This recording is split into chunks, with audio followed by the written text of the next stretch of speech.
What's up, D learners? It's your girl, Lady D. What's up, D learners? It's your girl, Lady D of DTalford Training Solutions.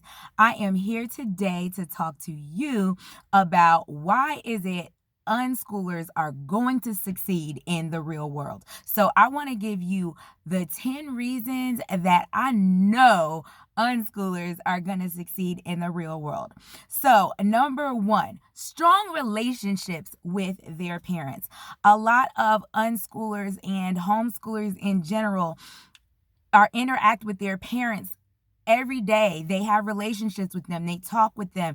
They have communication with their parents. So for this reason, they trust their parents' opinion a lot more than children who are in school and have their peers kind of giving their feedback and giving their opinion. Number two, they live in the real world. My children that are unschooled, they don't learn about recipes from a sheet of paper that is on a test or on a worksheet. They go to a cooking class, learn how to read a recipe, learn if the recipe actually works, learn how to take notes on the side of the recipe to say how to change the recipe.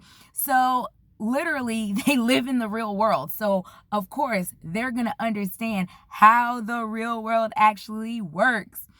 Number three is exposure. My children that are unschooled and homeschooled, they are exposed to all types of people, all types of situations. If you look in some of my videos, we've been to quinceañeras. You saw we were at my mother's 78th birthday party. And there's all kinds of people in our family. They're of different religions. Our family is made up of multiple races. So their exposure to a lot of different people, a lot of different things. So then you have number four. We train our kids to be lifelong learners. They are not just sitting there and learning something for a test or for a moment in time. They are learning how to research things on their own, find their own interests, and learn over the lifetime. Number five, they have opportunity. So these unschooled kids have opportunity to do things because they have all day. They have plenty of time to do them. So now my kids do have a schedule in their unschool life, and it's because they had so much they wanted to do that they needed help in kind of organizing how they got that stuff done. So they came to me and they told me what they wanted to do. We worked out a schedule together, and so now they can have more opportunities to do the things that they want, that make them happy, that they want to do in their life. Number six is independent. So my children are unschooled and they have a lot of responsibilities and they are very independent. They do a lot on their own, and then they come to me or another adult just to let them know what they need help with. They are used to taking initiative and doing things on their own and seeking out help. So they are very independent.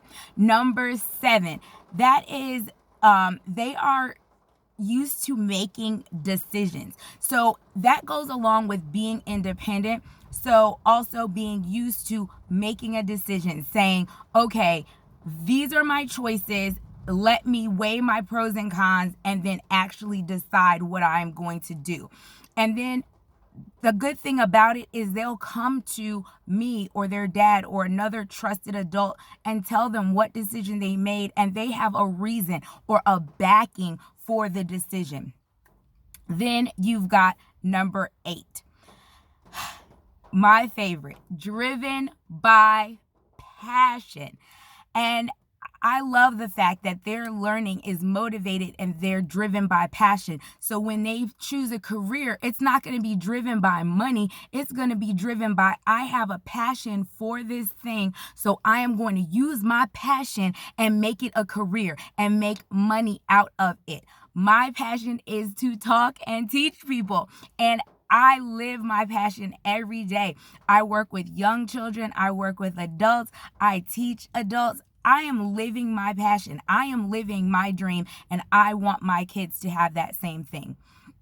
Number 9, varied interests. So in unschooling, you are exposed to so many different things, and you learn that life is just full of great and wonderful things. So you can have an interest in boxing, for example, like my son does, but he also wants to move to Australia and learn about wildlife in Australia. Again, totally different ends of the spectrum, but because he's exposed to so many different things, he's got interest in that. He's also got interest in the military. He's interested in politics. He likes to read about the presidents. So he has so many interests across the board. My middle son, he was interested in the harmonica for a while. Lately, I've been seeing him playing the piano.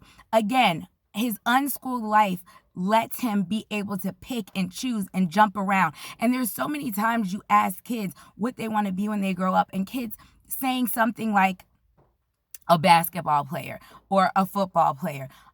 But or a doctor or a lawyer or a YouTuber. But everybody's saying the same thing. I don't always hear different things from kids. My youngest son, he's 11. He's interested in sales and marketing. My middle son, he's interested in engineering and robotics. And my oldest is interested in wild life biology. So varied interests. They've been exposed to so many things. They have varied interests. Lastly, number 10. And this may just be my feeling. You guys can comment down below and like and share this video, and let's get a conversation started. But number 10 is they become leaders and not followers. Unschooled kids are used to making the rules and changing the rules and not just being followers of the rules. So the only way society is going to be different, the only way society is going to change, the only way we're going to better ourselves is if we have people in the future who are able to make rules that are better for our life, for our world, that are able to advance society, that are able to think outside of the box that everybody else is in and say, no, this isn't right, or this isn't enough. We should do this. We should try that. So leaders, not followers. So those are the 10 reasons that unschoolers are definitely going to succeed in the real world. Remember, train up a child in the way they should go, and when they are old, they will not depart from it. You are the most important person in a child's life because you're the one that's going to help them reach their potential.